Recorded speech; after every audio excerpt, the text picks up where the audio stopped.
Hello everyone and welcome to my channel. This is the 69th part of What If Deku Was Sanji's Reincarnation, My Heroes Reborn. The author of this great fanfic is Emily. Links to them and original story in the description. Chapter 69, Cutting Through Iron. Katsuki was practically growling as Ida had grabbed his arm and leading him to the designated training ground. When they arrived, Hibiki didn't look confused why Ida was there. "How long did you wait until you brought him here?"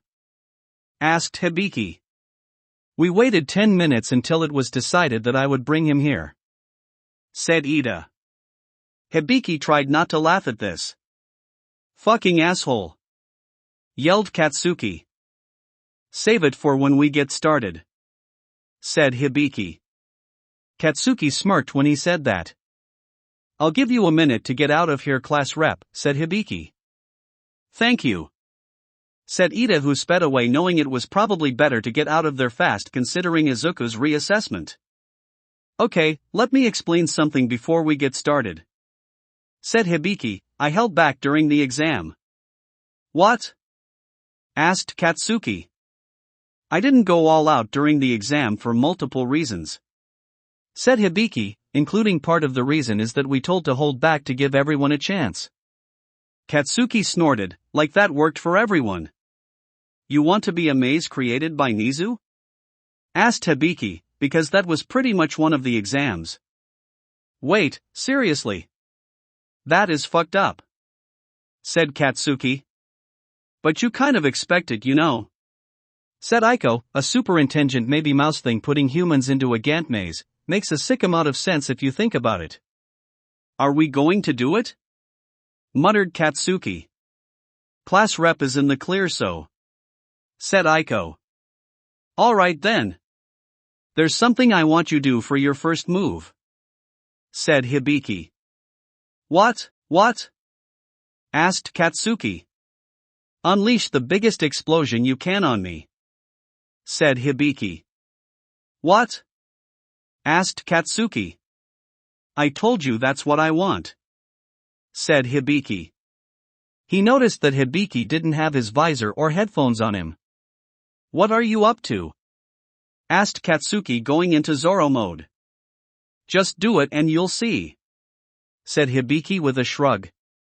Katsuki grabbed his explosive swords. He also had a regular sword that Momo made for him. But he wasn't going to use that just yet. He channeled a bit of his sweat into the sword. "Explosive cannon," he called out. That was when Hibiki was engulfed in a large explosion. Katsuki activated his observation haki. While it wasn't as strong as Izuku's, he had a good sense. His eyes winded as the smoke and debris cleared and he saw what he sensed. "You know, that was less powerful than what I was expecting," said Hibiki. Hibiki was covered in a more that was a mix of blue and yellow. "I told you I was going all out," said Hibiki. Katsuki's eyes winded. He remembered the gauntlets that he used during the exam. "So you have full set of armor," said Katsuki. "I haven't told you how I was hero in my past life yet. I had nothing close to a quirk, I was just a normal guy," explained Hibiki. "Who graduated MIT as a teen," said Aiko.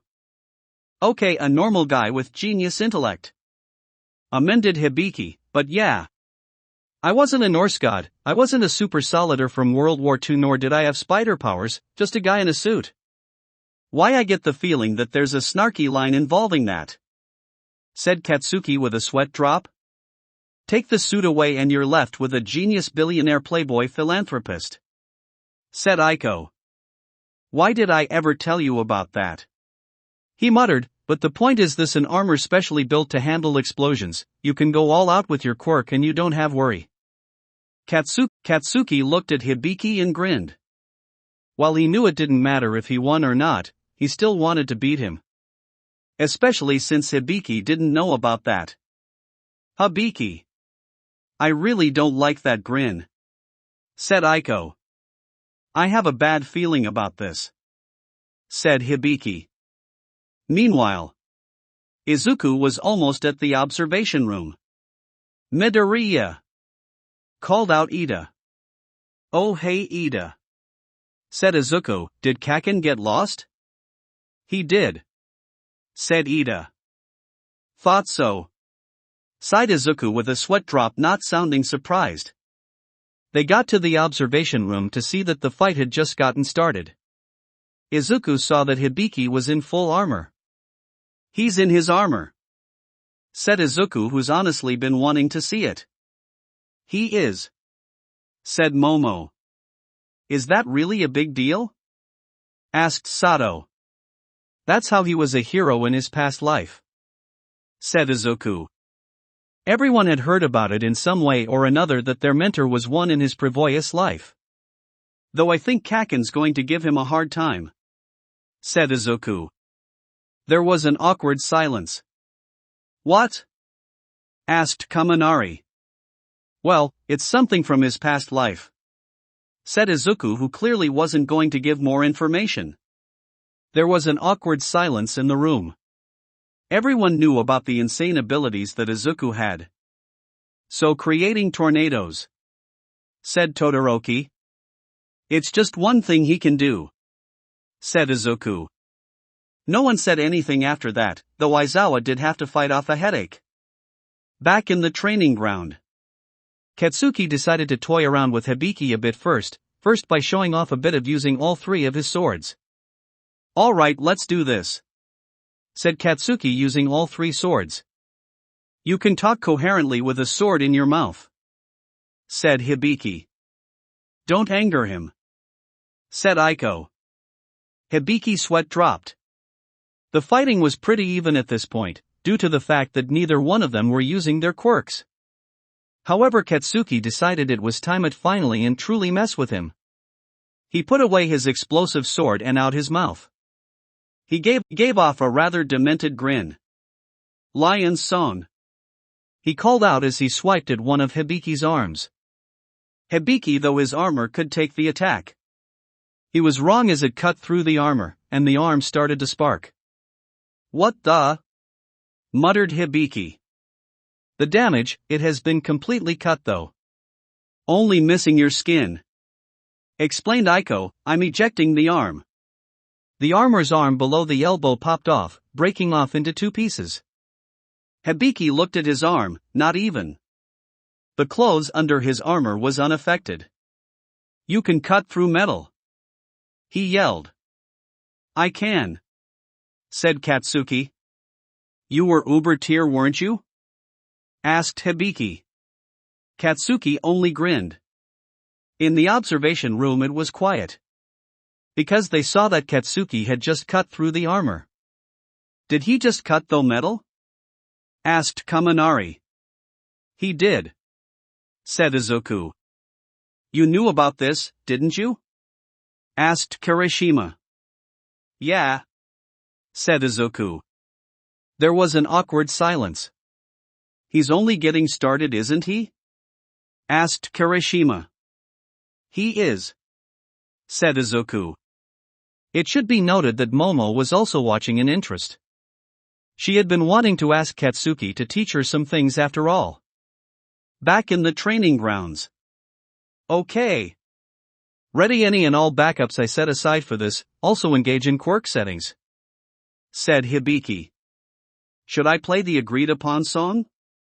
Asked Aiko. Yes, said Hibiki, trying to not to smile. He knew it was going to piss Katsuki off, but he couldn't help it, especially since he noticed that Katsuki did think it was funny the first time. The song began to play. Katsuki heard the song and got pissed off. What the fuck? He yelled. It was once again he is a pirate. What, you thought it was funny the first time? Joked Hibiki. I didn't remember my past life at the time, you fucker. Yelled Katsuki. Oh, it's one of those fan edits where it's on a really long loop. So I got my bases covered this time, said Hibiki. Katsuki glared at his opponent as he prepared all three sword again. And this time he channeled Haki into his explosive sword. And he can coat his swords in Haki, said Hibiki. Aiko, you should have seen this coming. Hibiki sighed, honestly he should have. Hibiki sent out a mix of both some sort of concussive energy blast from his suit while on the other hand sending out his quirk blast. Katsuki managed to dodge and even cut one of them away. Okay, said Hibiki, unsure how to respond to that. He decided to take to the air. However, Katsuki sheathed all but his mouth sword. Aiko, did you forget? He can't fly like Izuku, but he can still launch himself into the air, and also uses his mouth to fight. This is going to be a really weird fight, muttered Hibiki. Aiko, you just realized that now? Hibiki tried to black Katsuki out of the air, but it was no use, as it was clear that Katsuki was able to anticipate his attacks. However, it was clear that Katsuki had an idea to make things worse for Hibiki. Katsuki launched himself higher into the air. He took out of the sword from his mouth and aimed an attack for Hibiki's helmet. A piece of it was cut off over Hibiki's right eye. Shit! Yelled Hibiki, back up armor now. Due to the fact that helmet was damaged, he was unable to get in contact with Aiko. Suddenly the entire armor opened up and fell, however he was still flying thanks to his quirk as the music was still playing. How the fuck are you still flying? Yelled Katsuki as he landed. I'm assuming you asked out how I'm using my quirk, wireless earbuds, said Hibiki. Also I can't hear you at the moment, and I can't hear Aiko. So yeah, you have a huge opening for the next 30 seconds or so. He saw the smile. He knew he had to do something to buy some time. He began to shoot the out spheres of energy. Katsuki dodged them, but when they hit the ground the spheres exploded with the song playing. Hibiki saw the something fly towards him. About time, said Hibiki. The thing that flew towards him broke apart and reformed around him as his armor. Aiko, miss me? You totally said, language. When I said, shit, didn't you? Asked Hibiki. Aiko, you know it. Aiko, should I change the song? Probably a good idea to calm him down, even if it's just a little. Not a good time to troll him anymore, said Hibiki. Aiko, I'm sticking to epic American movie songs. Thankfully Hibiki kept up the armor's fraction for the flight so that it wouldn't be affected. Katsuki had recovered from the attack as it was clear that the song was cut off. He was dreading whatever song was going to come. He wasn't expecting Duel of the Fates. He really didn't know how to respond to the change in song. Look, you're pissed off enough as it is, better give you one less reason to be pissed off during this time, said Hibiki. Whatever, muttered Katsuki. Though it did make him want to ask a certain question. But he figured it would be best until after the match. Still, but it was for the best if he still fought Hibiki. After all, he still had a lot to show off. Hibiki was still in the sky and sent out many attacks. However, Katsuki decided to once again use an explosive version of the tornado attack with Explode Cannon, which was much more powerful than the first and thanks to the built-up sweat. However, Hibiki still flew in the air. Sorry kid, but you should have known I was prepared for your explosions. Every single set of armor I set aside for this I made sure could withstand the strongest possible explosion, said Hibiki. You should have realized that. Yeah, the real problem for him is cutting up his armor, said Aiko out loud, because he didn't think it was even possible.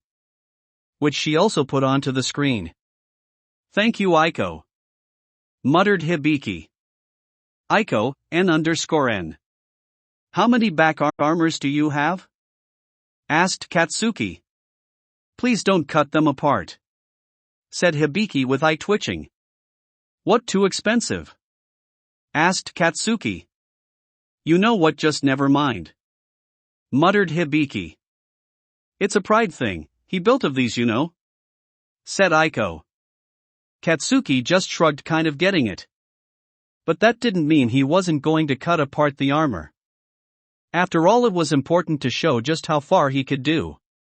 The armor did its job protecting Hibiki from most of the attacks, but of course there were points where he would cut something. He decided to bring at one point really so off he could and cut the legs of the current armor he was wearing. Aiko, ejecting legs. You might need to land, Okay, you got a point, said Hibiki. He flew away from Katsuki, deciding to lay low. He landed due to the unit ability of his legs at the moment. Send in the next armor, said Hibiki. Aiko, right away. Just a heads, he will find you before the armor gets here. Are you sure? I seem to be doing a good job hiding, whispered Hibiki. Aiko, you idiot. You didn't turn off your music. Aiko, also he has haki.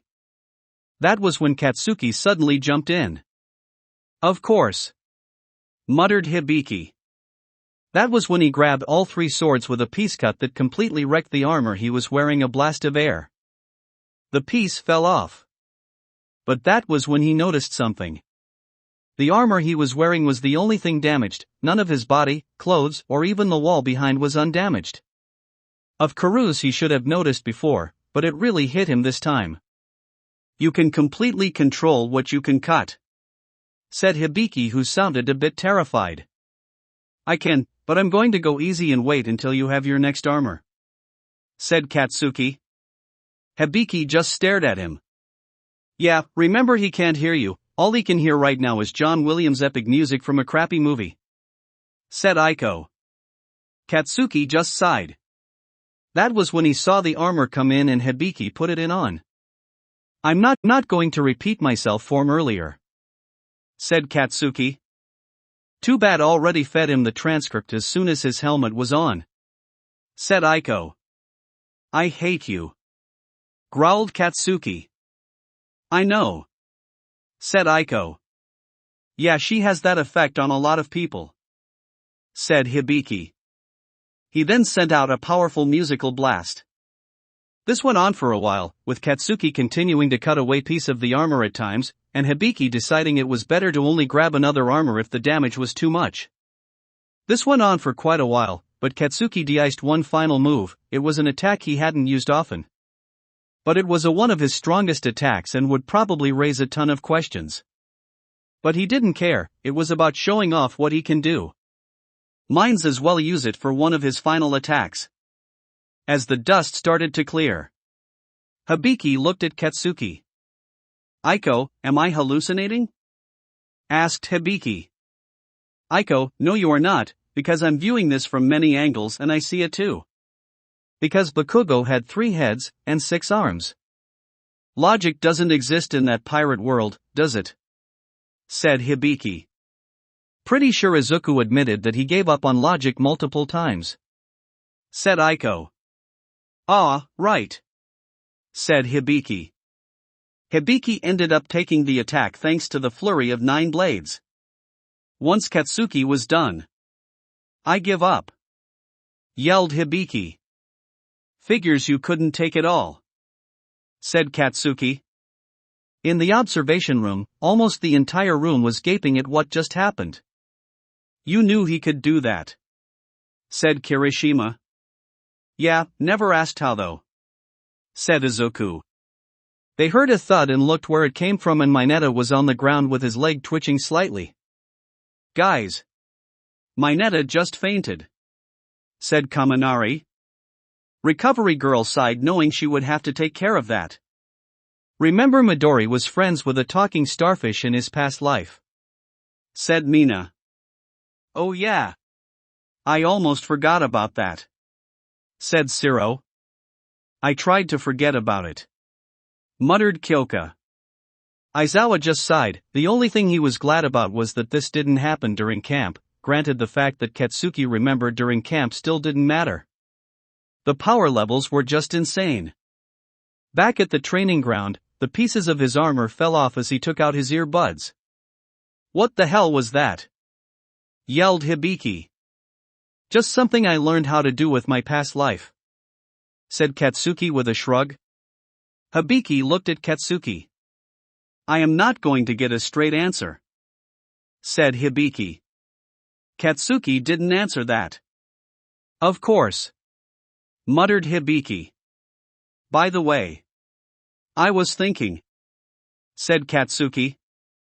If you are going to ask me to make a lightsaber after getting inspired by the song and the answer is no, said Hibiki, and before you say anything I've already tried. I'm nowhere close. Seriously? Asked Katsuki. Yuzu is a big Star Wars fan, said Hibiki. Whatever, said Katsuki. And with that the reassessment was over. Well, there was still a lot to talk about. That will be it for this part. I hope everyone enjoyed. If you did, please leave a like and comment if you want part 70. If you want to hear more from me, subscribe. I hope to see you all in the next one.